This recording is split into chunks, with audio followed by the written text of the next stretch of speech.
You're listening to Theater in College Hoops. I'm Subi. Alongside me, Taylor Dammel.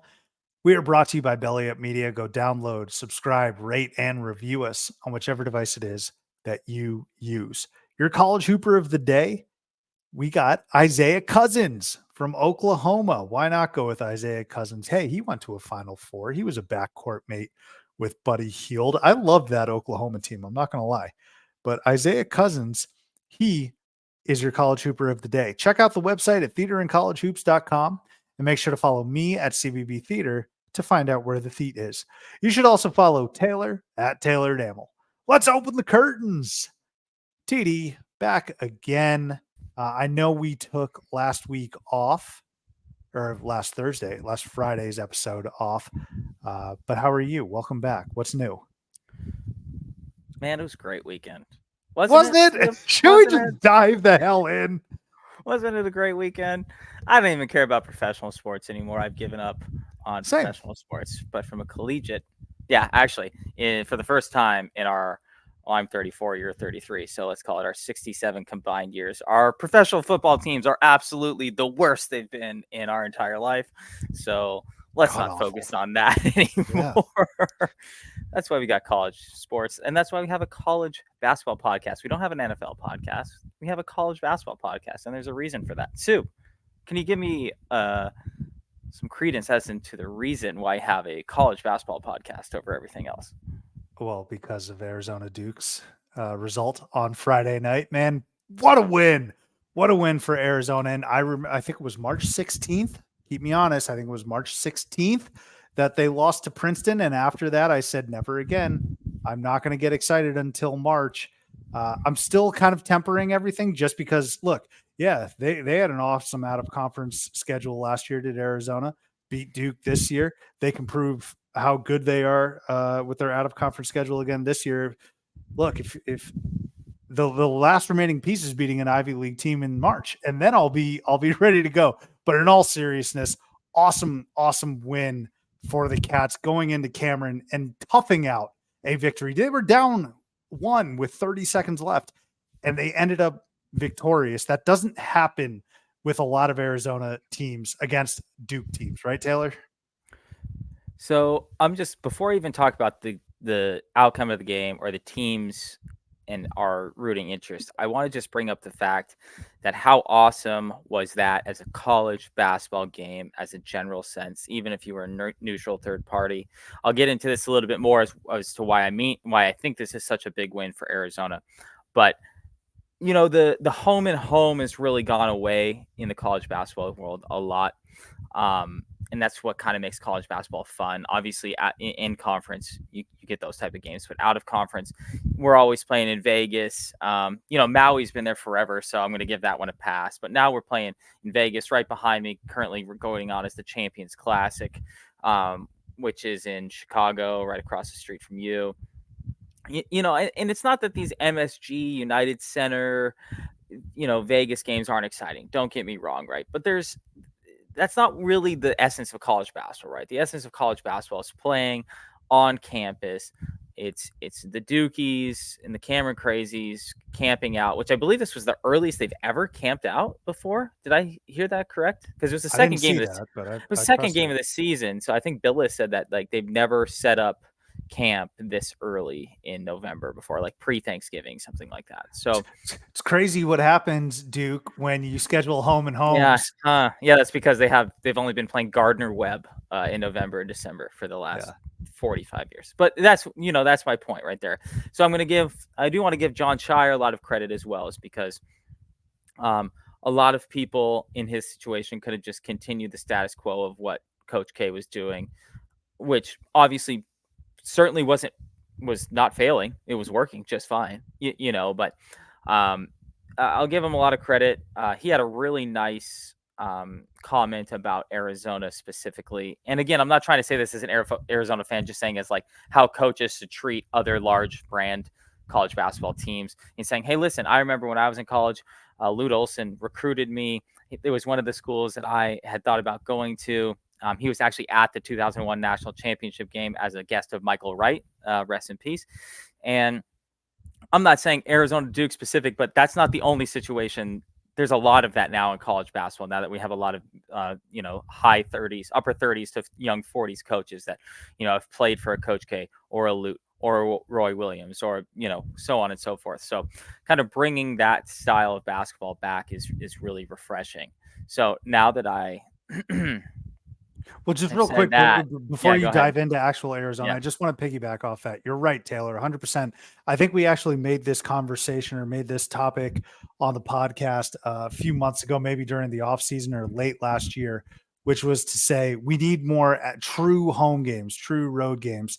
And I think timeless hoops or whatever that Twitter account is, which I love, they tweeted out clips from Duke, Michigan State, where Kyrie Irving made his debut.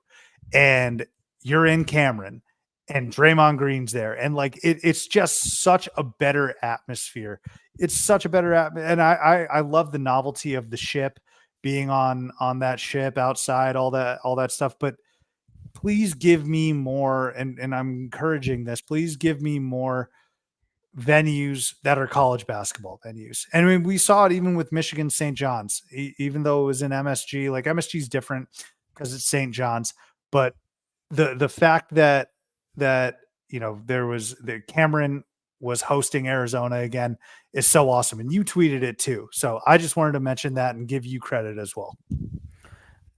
So now let me go on to my next point, which is now very much more Arizona and Duke related. And I wouldn't have felt the same way if Duke would have won. If Duke would have won, it would have been a great home win. Duke was undefeated at home last year, which is something we talked about recently on the podcast. But I've gone through, and I'm going to say this quite literally. This is not hyperbolic. What I'm trying to say here, because this is a game that will be talked about on Selection Sunday.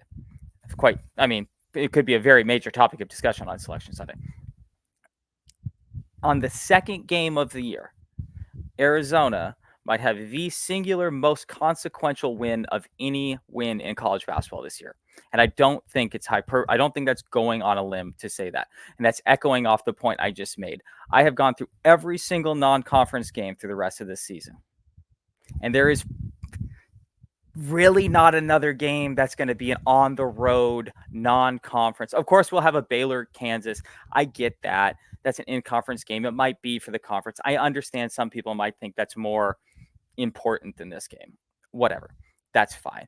But I've gone through every single non-conference game. And if you look at anywhere close to what this matchup was, they're all neutral site. Every single one of them is neutral site. So there's a handful in there that might make it to the level of beating a number two in a true road game. But when it comes to what now both of these teams look like they can be, I don't really think it's that crazy to say that this might be the single most consequential game as it comes to the seed line that we will see all year this year. Now, sure, Arizona could lose to a Purdue in a couple weeks. Duke, they beat Michigan State earlier tonight, but they might lose one here or there. So maybe at the end of the day, it isn't.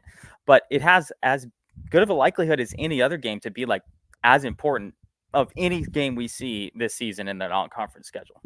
Well, it is huge, and you mentioned venue, of course, but I think also that Duke win over Michigan State and seeing how good Duke really is, and Duke probably could have won that game, should have won that game. Like I said, I think they were up one with 30 seconds remaining, and I think those are two even teams, Duke and Arizona. But you're right, Taylor, because the big consequences here are 1 seeds, 2 seeds that will be on the line, and that's when you go back and you look at these games. Now, there's going to be a whole lot of season left to play, like you had mentioned.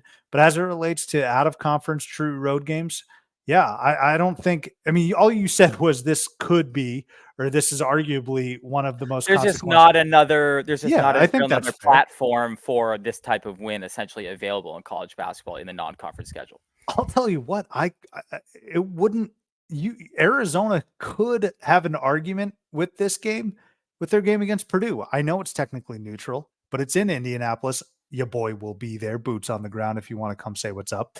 But it's in Indianapolis. Purdue is still ranked higher than them, right? Purdue's what, 2?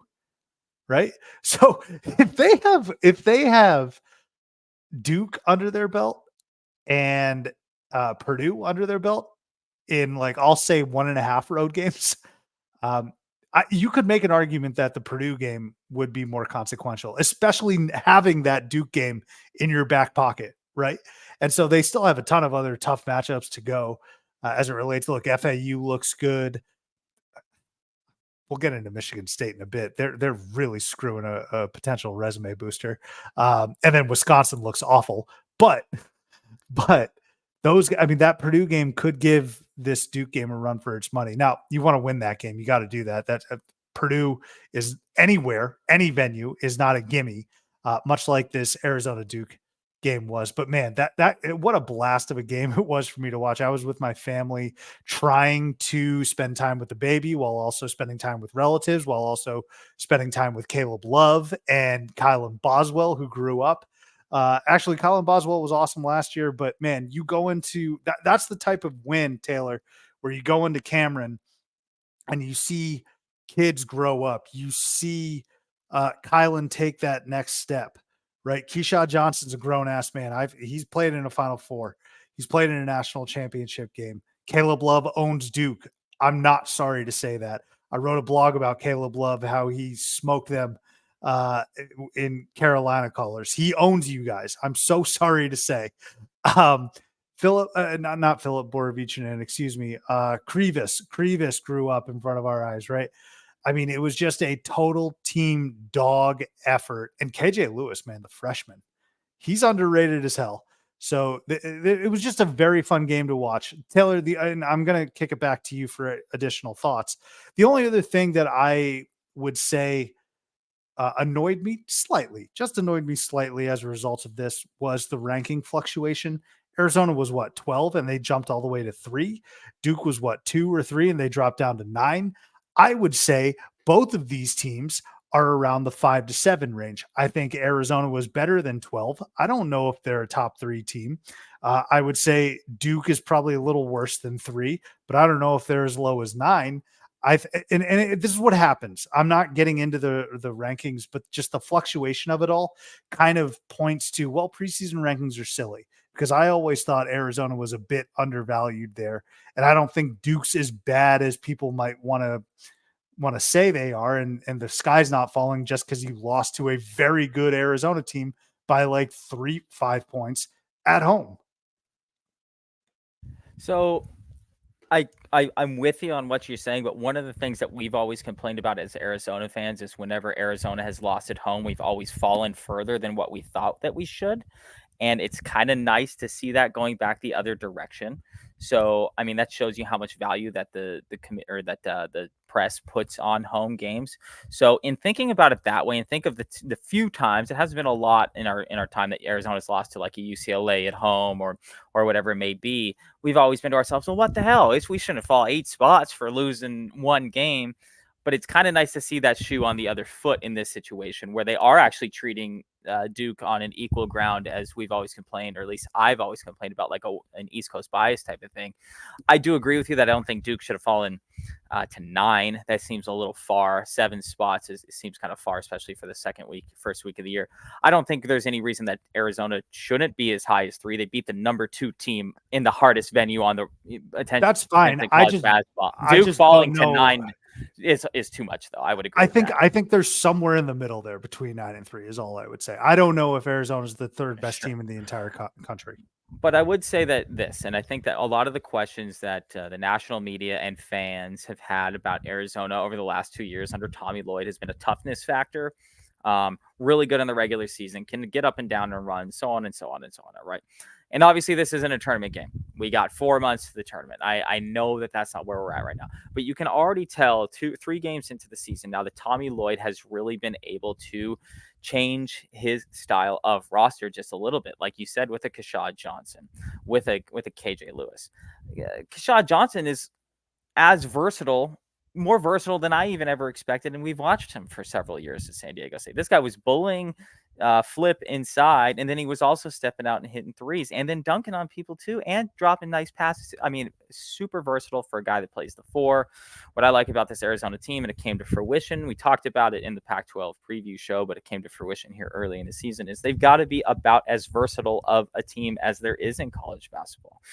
You've got several guys that can play the lead guard position. You've got more bigs than anyone else in the country. They can get up and run. They can defend the perimeter, in the words of Stephen A. Smith. I mean, there's really nothing that this team can't do, and that was proven against Duke here. I think, that being said, how this game turned out wasn't all that surprising, in the sense that we know that Duke doesn't have the bigs to compete with teams that have bigs.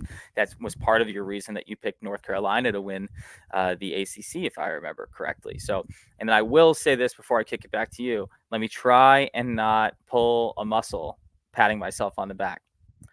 Did I tell you that Umar Ballo wasn't going to have the stats that everyone projected him to? Pull it, man. Pull a muscle. We're all Did I about tell gloat while you? you can. Did I tell you to throw an extra $20 you had laying around in the car on Kylan Boswell on Pac-12 Player of the Year? We got a long way to go. Don't get me wrong. I understand that I'm going way out on a limb saying that, but boy, that doesn't look all that bad of a bet now, does it there, Sue? No, it doesn't. And I'm hoping Ballo rounds into form and continues the production. But you're right, Taylor, and I'm glad you did mention that. And I'm not all that surprised either. I know Arizona is a very good team. I know that. The only thing I'm kind of cognizant of, and I want you to keep me honest, in these types of games, I can be such a miser as it relates to, well, I know, you know Oh, what? you think? Can you? Can you? It's like, great. All right. Can we beat an Ivy League team in March? So I Hey, don't want to be the guy pot, that meet kettle. Yeah. look, hey, no, at least I'm calling myself out for it. Not calling myself out, because I still think there is merit to that. By the way, you mentioned how good they are during the regular season. And you know what? I don't even mind Tommy Lloyd's Sweet 16 loss to Houston. They were just a better team. They were tough as hell. But I mean, Princeton's inexcusable. But Taylor, I just want you to be able to enjoy those without you having to be like, oh God, I got to text Soup about this. What negativity does he have to say? I really don't want to dive into that. If I was being truly negative, I would have said, who was it? KJ Lewis with the game sealing dunk. I would have been like, make sure the clock goes 000, so that even though it's a 5-point game with 0.3 seconds left, let's just get the hell out of there. But I just want to make sure that I was happy and I was thrilled. Oh, with I this know. result. Don't worry. We don't have a college basketball podcast that starts in March. We have a college basketball podcast that's year round, and that's because we actually enjoy college basketball. Even you, Sue. Even you. That's right. The yin to my young yang. That's right, Taylor. Let's talk a little bit more Duke, though, and Michigan State. Actually, we should probably focus a little bit more. I don't know, because we just spent a lot of time talking about Duke. We talked about Michigan State last week, but the first game of the Champions Classic was a Duke win over Sparty. Right now, Kansas and Kentucky are playing, and we are recording. I don't necessarily have eyes, but it looks as if Kansas is up, or it's tied. Excuse me, tied under right 8 now. timeout. But Duke, Michigan State. Taylor, my biggest takeaway is I'm still not ready to panic yet for Sparty. I said last week there's a little bit of concern, but I think there is one big thing that I'm ready to sort of at least put the wheels in motion for changing or reacting to, and that is Michigan State cannot shoot the basketball. They need to get anything from outside the arc, or they need to revamp their offense and they need to get production inside the arc, because their shooting percentage is just from 3 is abysmal and mind-boggling.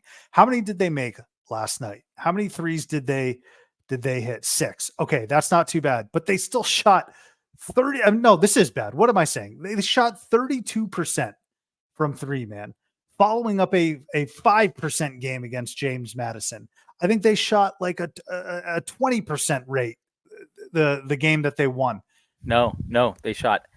I have it up right now. They shot 9% from 3 against Southern Indiana. Oh my God, man. Like, that is so staggering, Taylor, to the point where I almost just lost my voice. And also, like, I think, Taylor, they have to change their offense. They can't shoot these threes anymore. You cannot do it because you waste too many possessions. That's my biggest takeaway. There's no shame in losing to Duke in Chicago, but you can't shoot, man. This has been 3 games. You can't shoot the basketball. the number 4 team in the country preseason has made 8 total threes through 3 full American college basketball games. That is unreal. Like, that It's is cause for serious overreaction and concern. Sorry. well, it's not an overreaction now. I guess it technically is still, because Duke is the last team that they played, so it's not a surprise that they lost to Duke, and so I guess we got to temper it a little bit. But I mean, I think still my point from last week remains, though, and that's Tyson Walker is the Father, Son, and the Holy Spirit for this team, essentially. Let's put it that way. Like, I mean, he is still scoring half their points in every game. Yep. And nobody else is. Like, to your point, Tyson Walker, actually, hold on. I hate to do this live on air. Let me see how many threes Tyson Walker's made this year, because he may have made all of them so far. I mean, we can. So you said they made, how many threes did they make in the first 2 games? 8 plus 8 in the 6 first, today. Eight in the first 3 games is what. 3 games, including tonight. Yes, that's including tonight. Yes, correct. So, boy, that. Oh my God, yeah, they only had 2 entering. They only had 2 entering tonight. Yeah, they were 1 of 20 the first game and 1 of 11 the second game. What? Boy, it's just painful. So I'm sorry to be doing this live on there, but I think it's an important stat to bring up. So Tyson Walker made 3 tonight. Okay, he made 3 tonight, and then I think he made the only one against James Madison, if I remember correctly. Oh boy, this is just sad. Let's see. Oh no, I'm wrong. He was 0 of 5. So this point doesn't even, whatever. I'm out on the middle of nowhere. You may have discovered something even worse. But yeah, so Tyson Walker still is every bit a part of this team. I don't know how he is the team. I don't know how sustainable this is. I have big fears for them. I think I was trying to temper how big of my fear was for them. I mean, how good is Butler this year? They're 3-0. That's who they play next. They play Butler next, and then they play Arizona. This is not good. This is not good for Michigan State. Doug, I'm not worried about Michigan State as an Arizona fan. And you know me. You know I'm always about temper expectations. I'm not worried about them, because if Arizona hits like 6 threes, that game's going to be a 12-point win, 12, 14-point win. Michigan State hasn't proven that they can keep up scoring-wise with any of these guys. Michigan State also plays Baylor at Baylor this non-conference. I mean, I know somewhere in the distant East Coast land, there's a guy that used to host this podcast that always used to make fun of us for writing off Michigan State too early. And yet, I feel like if there was ever a year to do it, like, this is it. Well, I'm not going to write them off, but the trouble. Sure. Okay. Again, yeah. Excuse me. Write off was maybe a strong. But if you sit here today, and this is the importance of that JMU victory or loss, I should say, and this is why we said it's slightly concerning, because we mentioned literally last week, Taylor, that it don't get easier for Michigan State, and they experienced that tonight. And nobody's surprised that they lost to Duke. Nobody would have been surprised if you told someone 3 weeks ago that they're going to lose to Duke. Nobody would be surprised. That's okay. That's totally fine. But the way they're losing these games, shooting as poorly as they have been, AJ Hoggard, man, and it's all been Tyson Walker. But AJ Hoggard, help Tyson Walker. Can Tyson Walker please get any help? Malik Hall contributed. Akins, he contributed. But I mean, what are we getting here from AJ Hoggard? 2 points, 8 assists. I'm a big pass first point guard kind of guy, but Tyson Walker's not getting any help, man. And no matter how good Izzo's coaching is, no matter how tough they want to be, no matter how tough we think Michigan State is, you're not beating these teams. One thing I guess if you're a Sparty fan, you could lay your head on is be like, hey, 2 losses, 2 ranked teams. Maybe these are good losses now for Michigan State. They got to start thinking about good losses. They got 2 losses to 2 ranked teams. Quad 1 losses. The SEC type style losses here. No, I don't know. You can't write them off yet. I should probably walk that back a little bit there.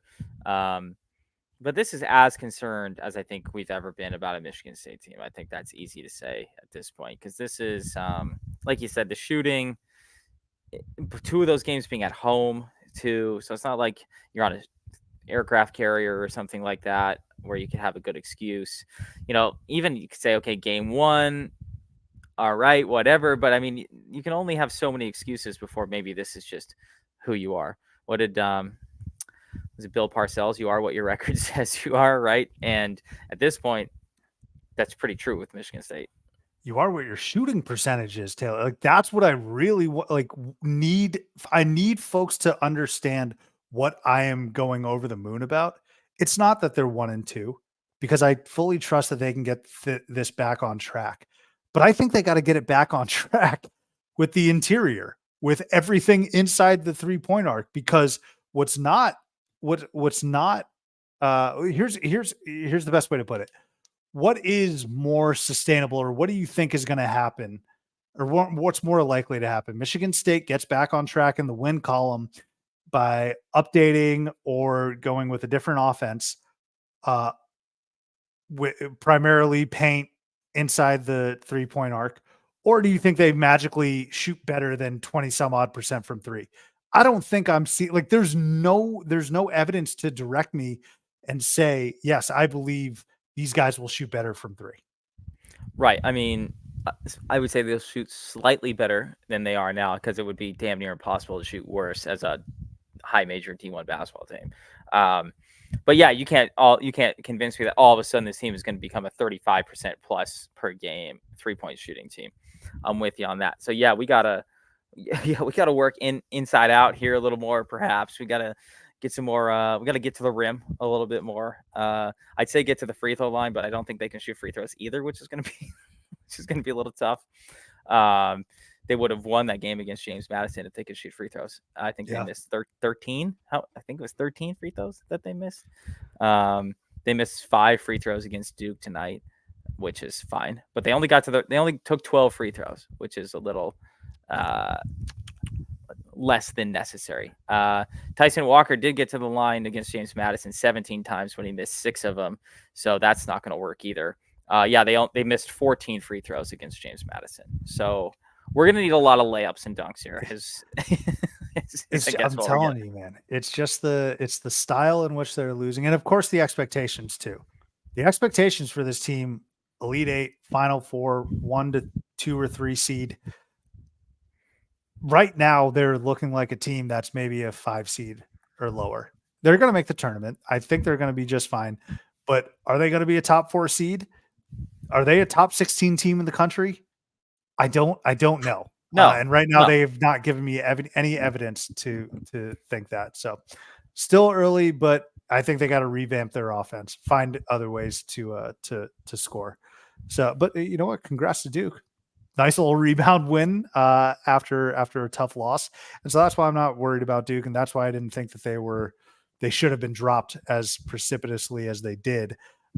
But Duke with a very, very strong win. All right, Taylor, let's hit some other quick hitter games before we get to our segments. Syracuse storming back against Colgate. They were down by as many as 24 at home to Colgate. And I tweeted like an idiot. I was like, look, Matt Langle's my guy. And he is. And I said, this tail whooping is not surprising. Lo and behold, Syracuse comes all the way back and they win. The one thing I'll take away from this game, Taylor, it's not that Colgate had a lead or that they blew the lead. Colgate's a very strong team. They're going to be there towards the end of the year. This is more about Syracuse to me, and more specifically Red Autry, because getting down by 20 or so in the last few years of the Jim Boeheim era was not that shocking. Winning the game, that would have been shocking under Boeheim. Red Autry, I think I think this is a very pivotal game for him in the sense that the fan base was probably saying, this guy's potentially over his head. Syracuse fans are insane. They shouldn't be having these thoughts regardless. But Red Autry pulled the team up, made this an incredible comeback. And this is a game Syracuse has lost the last few years, not this year. And I think that is Syracuse fans are looking for some positivity. I think you can take that from this game. So from the 7-minute mark in the first half to the 16-minute mark in the second half, Syracuse scored 5 points. So essentially a 11 or 12 minute, depending on how many seconds were in there, span. They scored 5 points. And just missed shots. Syracuse only turned the ball over 7 times during the game. So I guess if you want to hang your hat on something, if we're going the exact opposite discussion we just had about Michigan State, at least Syracuse wasn't like throwing the ball out of bounds. They were just straight up missing shots, right? Which I can say that because they ended up making shots. Michigan State doesn't make shots. At least Syracuse came back and made shots, and then all of a sudden went on this huge run with Chris Bell and Judah Mintz, kind of taking over in a lot of ways.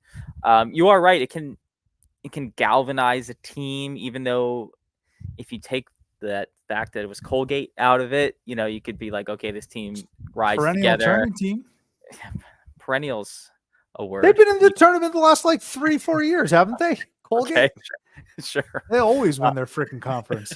I love Colgate, man. No Colgate. Listen, slander. I'm They've not beaten Syracuse like the last 2 years too. I'm not slandering Colgate, okay?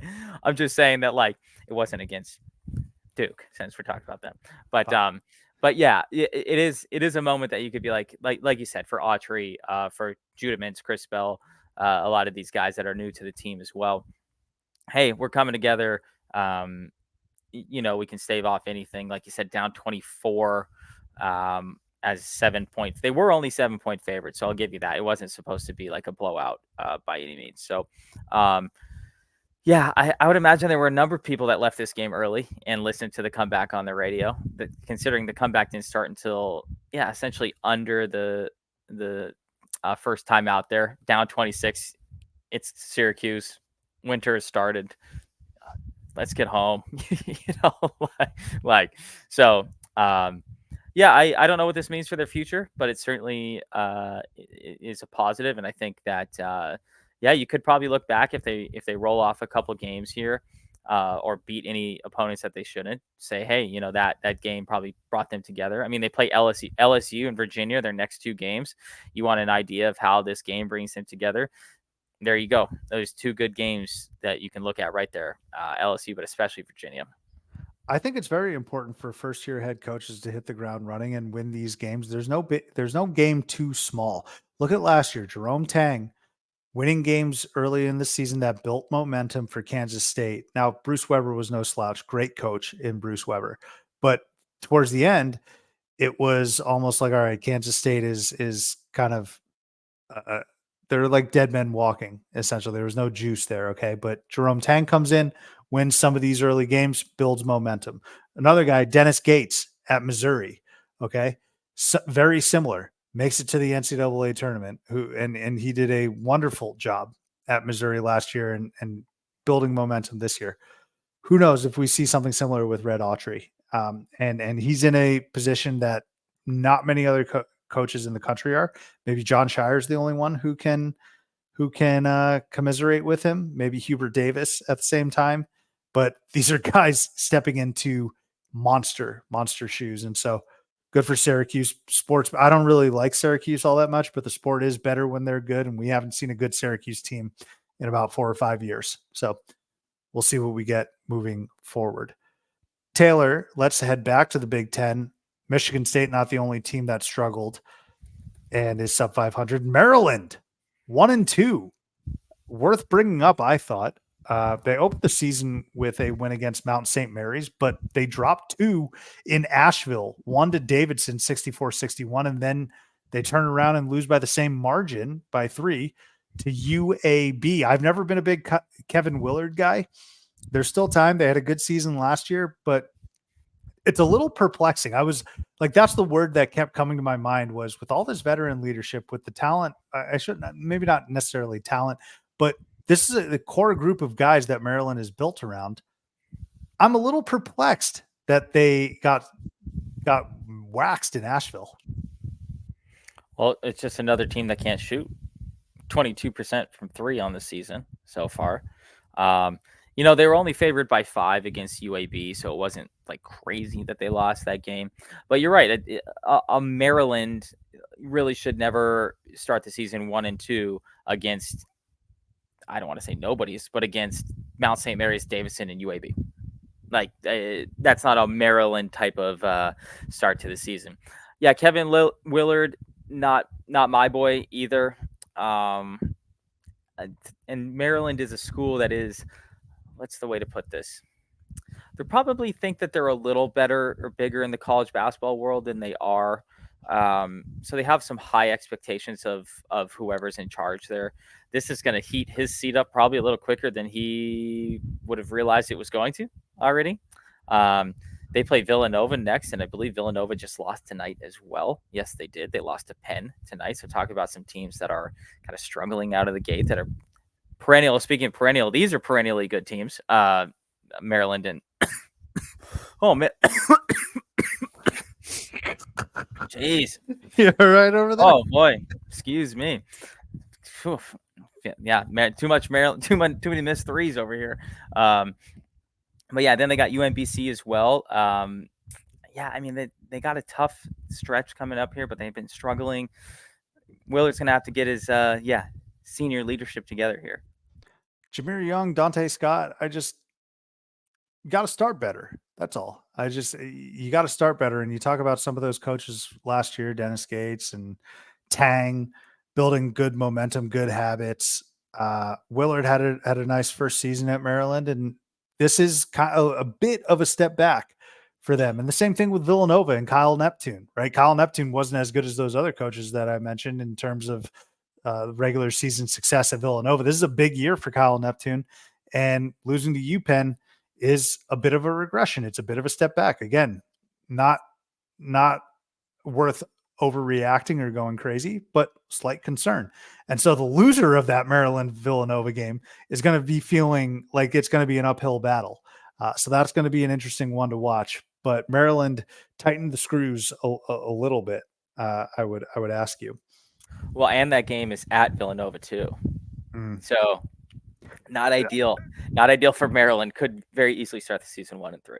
Dude, that's the thing. And the thing with Michigan State is, well, you got to get the gimmies in out of conference, because there's going to be some better out of conference teams that you're playing. And then you go, this is what happens when you play in an actual conference.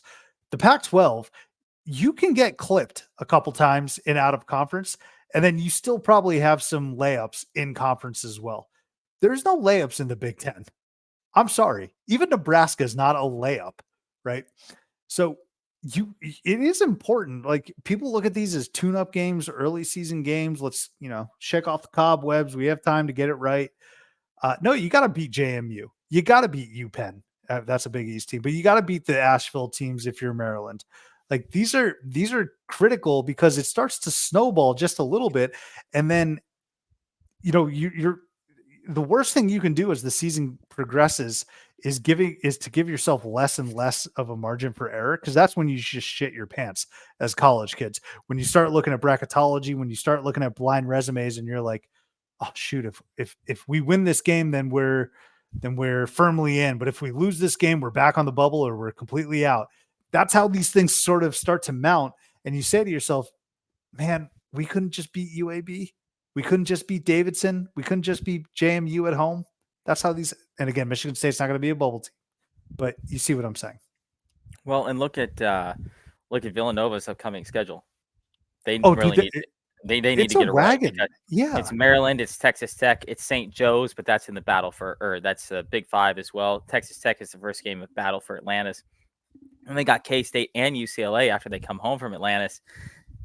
If they're not good, then they're going to get smoked. They're going to be 4-6 going into the holidays. That's unheard of for a Villanova team. Bro, we're seeing the Big East, right? Like, they haven't been doing so hot in the Gavitt games, but you saw what Providence just did to Wisconsin. We saw what Marquette did. Yeah, see UConn. They play Creighton. They play at Creighton in one of their first games, right? Yeah, I mean, it gets early quick in college basketball. I said it last episode, man. It might seem long, but it's a compact 16-week season. Got to get right. Speaking of the Big East, you know who Villanova wishes they opened up with? That's DePaul. I'm also going to lump UNLV. I'm begging these teams to just be serious. I want to take you serious. Can you be serious for 2 seconds? DePaul and UNLV. DePaul is 0-2 as it sits. Losses to Purdue, Fort Wayne, and Long Beach State. UNLV does have a win on the board this season. They won against Stetson, but they got smacked up by Southern at home. Taylor, I'm just I want UNLV because I'm sorry. I want UNLV to be good because they looked so sick when we were in diapers at 1, 2, 3 years old with the Runnin' Rebs team, with the Grandmama, with Stacy Augman, with the Shark, and they just stink. And I want DePaul to be good because I live here. They're in the Big East, but they too stink. Can we please be serious, DePaul and UNLV? So if we're comparing where UNLV sits in the college basketball world now, comparing and contrasting the teams they used to compete with. So Southern, which I have a long running rivalry with Southern, which we've talked about on this podcast, but we don't have to get into now. But we don't get along, me and Southern Twitter. So Southern beat them by 14 at home. Southern lost by 750 points to Arizona like 3 nights later. So that means that UNLV is 764 points worse than Arizona, if my math is correct there. So I don't understand in today's world of NIL now, especially, how does the Vegas team, like, it was one thing when they were paying players under the table. Now like Sands and Win and MGM and all these people can pay these up front. Like, they don't even have to go under the table. And yet we still can't get anything out of UNLV. So that's very surprising to me, especially because Summer League is there, like Team USA basketball is there. They have one of the best college basketball arenas, really, in the sport. One of the most attractive places to visit in the college basketball landscape. I don't know how, as a recruit, you don't get taken around. To me, none of it makes any sense. They have the history to at least enough of a degree, so no, I can't speak too much about DePaul because they don't have any real history compared to UNLV. I know why you want them to be good, and they always have been a good enough basketball school over the years, but yeah, UNLV just continuing to suck at the level that they do is so shocking to me. It's just maddening. I'm hoping these two can get there. It's not going to be this year, clearly not. I just don't know when it will be. But yeah, Taylor, I would like one good team in Chicago. One team where it's worth my money to go and check them out. But DePaul and UNLV, ugly starts to the season. Hey, it's that time again, TD. Let's hand out some winners. Before we do that, though, let's recap last week's picks here. I'm going to pop that open here so we can all see.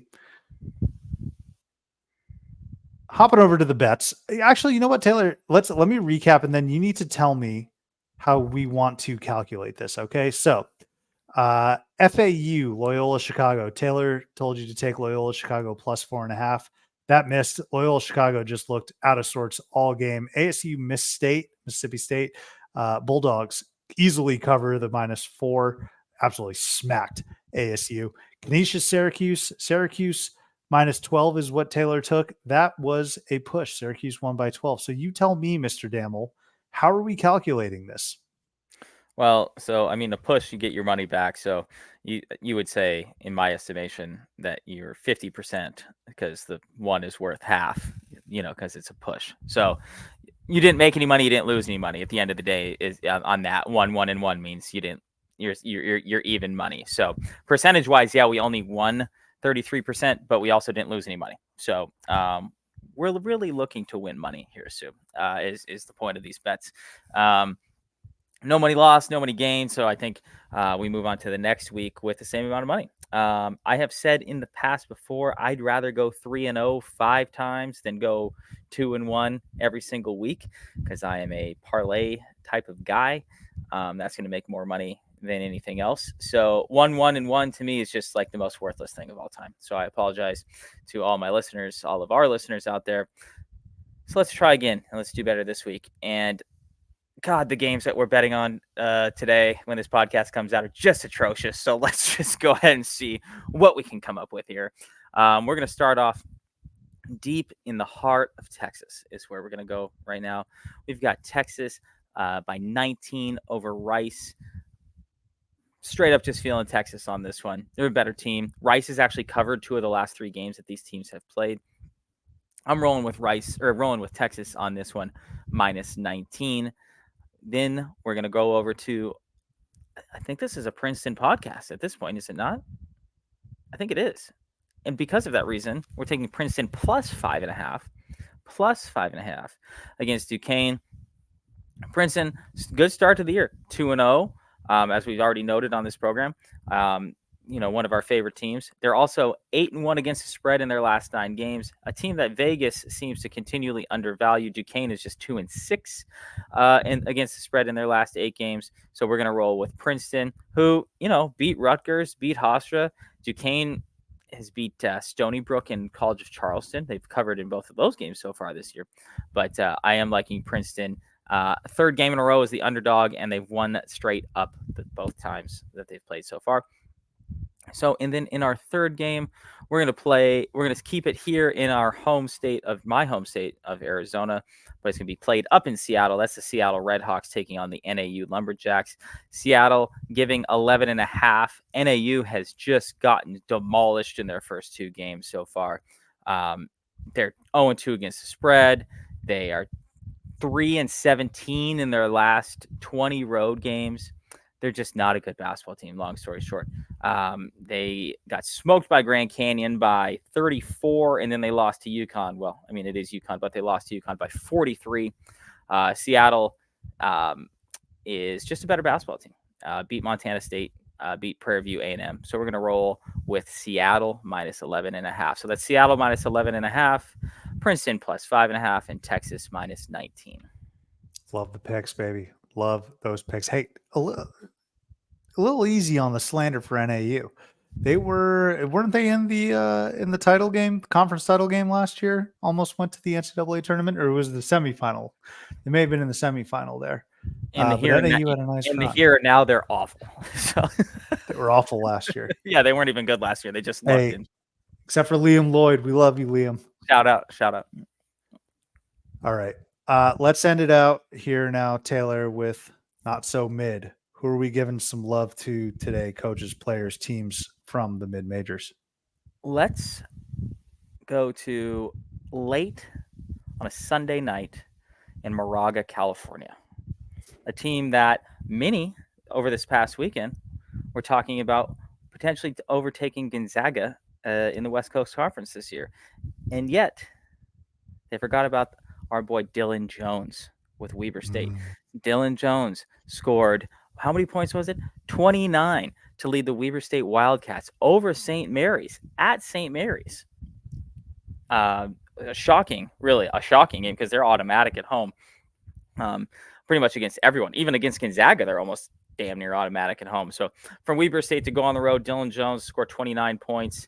Pride of the Big Sky, Weber State there. We got to shout them out. That's back-to-back Big Sky, NAU and Weber State. So we're 2 opposite ends of the spectrum here. Weber State top end, NAU low end. But Dylan Jones, 29 points in Moraga to lead Weber State over St. Mary's. NAU might have beaten Weber State last year, just a heads up. But yeah, in the here and now, you're right. That's a great call. Another result that I was very perplexed with, and I'm glad you mentioned that a lot of people are picking the Gales to win the WCC. I mean, it's really either Gonzaga like unanimously, or some people might be picking the Gales, and that's kind of what we're looking at. I see Kansas ended up winning that game there against Kentucky. Nice fight though from the Wildcats. Nice fight there. Okay, my not so mid. So you mentioned in the last episode, we are basically a Princeton podcast. We might slowly be bleeding into territory where we call ourselves an Ivy League podcast. I want to shout out the Ivy League. They have 3 teams, Taylor, that are undefeated right now. Cornell sits atop at 3-0, Harvard 2-0, Princeton 2-0. But the Ivy League is playing incredibly well. They have wins against Fordham, Rice. Laugh all you want about Rice, but they got Max Fiedler who can play. They got wins against Rutgers. They beat Hofstra. Hofstra is a team that could have very well gone to the NCAA tournament if they were able to beat College of Charleston last year. Speedy Claxton's a great coach. Bucknell, LMU, and then the other night, highlighted in Philadelphia, UPenn beating Villanova. Think of those names and those teams. Fordham, a team who was really good last year. Rice, Rutgers, a team that kind of stinks right now, but they're a Big Ten power team. Nova, Big East power team. Hofstra could have been an NCAA tournament team. This is all in the Ivy League, and it's becoming more and more commonplace where we're seeing these Ivy teams take down some of these other mid-major teams. So I want to give a shout out to the Ivy League. You did mention them, so I'm glad. But I also want to give a very quick shout out to the home team, UMass Lowell. UMass Lowell, and I'm sorry, Damon Stoudemire, love you. But UMass Lowell goes into Atlanta, picks up an ACC win. UMass Lowell, Taylor, is a team that's been knocking on the door, trying to get into the NCAA tournament. All right. They made the move up to D1 a few years back, but they're always in their conference tournament semifinal. I'm not necessarily sure about final, but they're close. Like they are close. It's just that Vermont runs the America East with an iron fist. Once this is like the LeBron tweet when people's like LeBron's 30 some odd years old. This fuckery won't go on for much longer. That's how I kind of look at Vermont. And then I'm hoping UMass Lowell can get up there. Great win for the Red Hawks going to Atlanta and beating Georgia Tech. So shout out to the Ivy. Shout out to UMass Lowell. Taylor, awesome episode today. We're really in the swing of things. Champions Classic was a blast. We got more hoops to talk. Let's see how those winners do. We'll catch you next time here on Theater and College Hoops.